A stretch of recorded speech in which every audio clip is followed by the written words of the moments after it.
حسبي الله ونعم الوكيل. أنا ما أسمع إلا أذان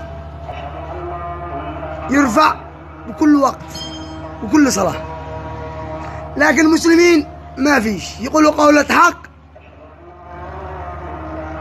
وين انتم يا مسلمين تفعلوا؟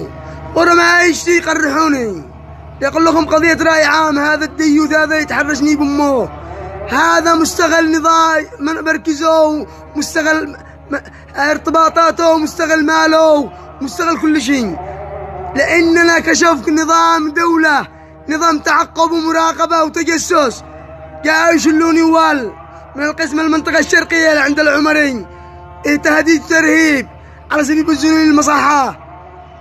الشي يكملوا عملهم يقرحوني بإبار، لأنه أنا يسعي بعدهم الشي يفضحهم، لأنهم اعتدوا علي بدون وجه حق بدون مواجهة. عيال الزنا عيال الحرام، استحوا على شرفكم يا مسلمين، استحوا من الله.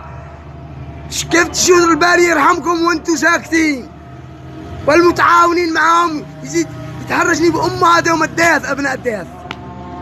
استحوا من الله، اشتوا رحمة من الله تنزل عليكم. كيف هذا شيعي رافضي مجوسي ابن متعة. وتحياتي لكم.